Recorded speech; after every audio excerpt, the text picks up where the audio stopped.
이 원리를 당연하게 받아들여야 됩니다. 이 서술어가 가지고 있는 본질적인 의미에 따라서 이 문장이 전달하고자 하는 본질적인 의도에 따라 문장의 형식이 정해지고 구조가 정해지는 것이기 때문이죠. 주어, 서술어, 보어의 문장 형식은 따라서 주어라는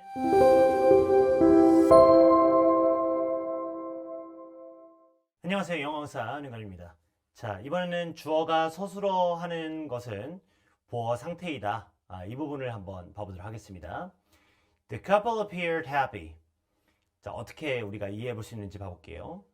영어는 일단 이 서술어가 어떤 의미를 가지고 있느냐에 따라서 문장 형식이라는 게 좀 정해집니다. 예를 들면은 서술어가 주어의 상태에 대해서 서술하는 의미를 가지고 있으면 서술어 뒤에는 이 주어의 상태가 구체적으로 어떤 상태인지를 나타내주는 이제 보어가 나오는 겁니다. 이 원리를 당연하게 받아들여야 됩니다. 이 서술어가 가지고 있는 본질적인 의미에 따라서 이 문장이 전달하고자 하는 본질적인 의도에 따라 문장의 형식이 정해지고 구조가 정해지는 것이기 때문이죠. 주어, 서술어, 보어의 문장 형식은 따라서 주어라는 명사의 서술어, 이 상태가 어떤지를 보어로 이제 구체화한다라고 볼 수 있습니다. 예를 들면 그래서 the couple appeared happy. 이거는 이렇게 이해할 수 있어야 됩니다. The couple, 그 커플 appeared, 모습이, 그러니까 그 커플이 겉으로 보이는 모습이 happy, 행복해 보인다. 이렇게 이제 해석하고 이해해 볼 수 있어야 하는 겁니다. 첫 번째 예문 봐볼까요? The professor of King's College remained calm even in the midst of the chaos. 그 교수, 그는 바로 킹스 칼리지의 교수인데 그의 상태는 차분했다. 심지어 바로 그 도중, 바로 그 혼돈의 도중에도 이렇게 이해할 수 있는 겁니다. 자, 이 부분은 이제 첫 번째 주어는요. The professor of King's College입니다. 이때 of King's College에서의 of는 전치사이기 때문에 앞에 있는 the professor에 대해서 구체적 서술을 한다라고 볼 수 있어서 구체화하는 방식으로 해석합니다. 따라서 그 교수, 그건 바로 킹스 칼리지의 교수. 이렇게 이제 해석해 줄 수 있겠죠. 두 번째, remained는 서술어 부분이라고 보시는 건데, the professor of King's College의 상태에 대해서 서술하는 상태 동사라고 보는데, 그의 상태는 이라고 그래서 해석하시는 겁니다. 자, 세 번째, calm이라는 것은 그 교수에 대한 상태를 알려주는 보어이기 때문에 그 상태가 차분했다와 같이 해석하면 됩니다. 네 번째, even이라는 것은 심지어라고 해석하면서 in the midst of는 바로 어떤 상태의 도중이라는 의미를 갖기 때문에 바로 그 도중과 같이 해석하시면 되겠고, 따라서 심지어 바로 그 도중, 바로 그 혼돈의 도중에도 이렇게 해석하시는 겁니다. 여기에서 of는 전치사이기 때문에 앞에 있는 the midst를 구체화하기 때문에 the midst는 그 도중, 중간 이런 의미를 가지고 있는 거거든요. 그래서 그 도중, 바로 구체적으로 혼돈의 도중이라고 해석할 수 있는 겁니다. 이해되시나요? 두 번째 예문 봐보도록 하겠습니다. The amazing device became important in everyday lives. 해석은 이렇게 할 수 있겠죠. 그 놀라운 장치가 점점 중요하게 되었는데 바로 매일매일의 삶에서였다. 첫 번째 주어는요. The amazing device가 주어이기 때문에 그 놀라운 장치가 이 정도로 해석할 수 있겠죠. 두 번째 서술어는 become의 과거형인 became이 서술어형인데 점점으로 해석을 하면서 뒤에서 뭐가 되었다 이렇게 마무리해 주시면 됩니다. 세 번째 보어는요.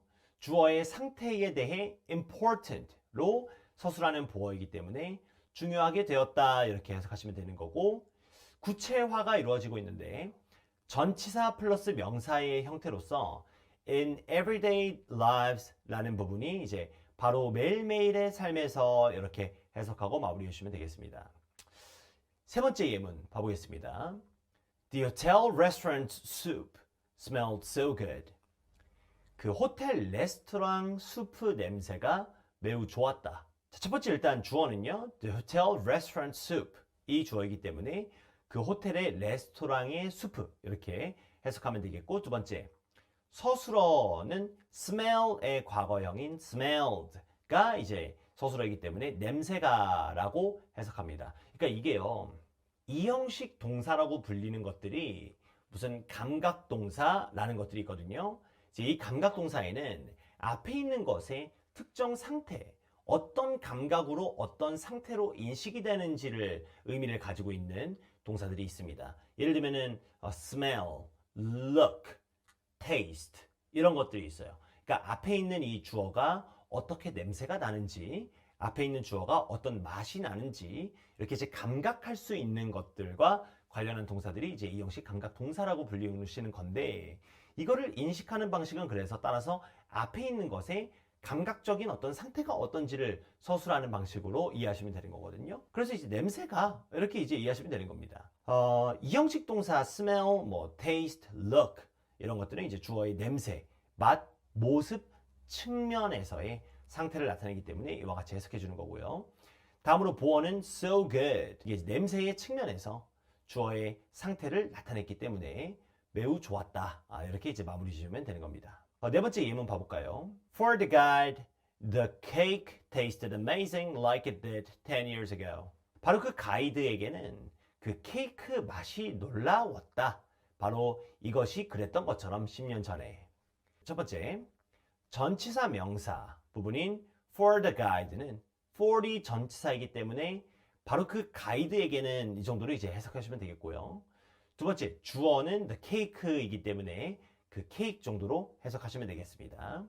다음에 이제 나오는 서술어는 taste의 과거형인 tasted, 맛이 이 정도로 해석하시면 되는 거고, 즉 케이크의 맛이 어떤 특징이 있는지를 서술해 주는 부분이라고 보시면 되겠죠. 다음으로 나오는 보어는 amazing, 이거는 주어인 더 케이크의 맛의 상태에 대해서 알려주는 것이기 때문에 놀라웠다 이렇게 이해하시면 되는 거고, 구체화시키는 부분이 like it did 10 years ago 이 부분인데요. like는 접속사인데 이는 앞문장에 대해서 부가적으로 서술하는 역할을 합니다. 따라서 마치 이렇게 시작하면서 마치 이것이 그랬던 것처럼 10년 전에 이렇게 이해하시면 되는 거죠. 마지막 예문입니다. After the marathon, the runners seemed very tired. 바로 그 마라톤 다음에 그 달리는 사람들 모습이 매우 피곤해 보였다. 이렇게 이해하시면 되는 겁니다. 자, 여기서 처음에 전치사하고 명사가 나오는데 이 전치사 after이라는 것은 당연히 또 바로 이렇게 해석하시는 거고, 그래서 바로 그 마라톤 다음에라고 뒤에서 회수해 주시면 되는 겁니다. 두 번째 주어는요. The runners, 여기 주어인데 그 달리는 사람들 이렇게 해석하시면 되겠고, 세 번째 서술어는 seem인데 the runners라는 주어에 대해서 겉모습이 어떤지를 서술해 주는 거예요. 그래서 이제 모습이 정도로 해석하시면 되는 겁니다. 다음 보어는 very tired인데 the runners의 겉모습의 상태가 이제 어떤지를 서술해 주는 것이기 때문에 매우 피곤해 보였고 이 정도로 해석하면 되겠습니다. 오늘은 여기서 마무리하도록 하고 다음 부분으로 넘어가 보도록 하겠습니다.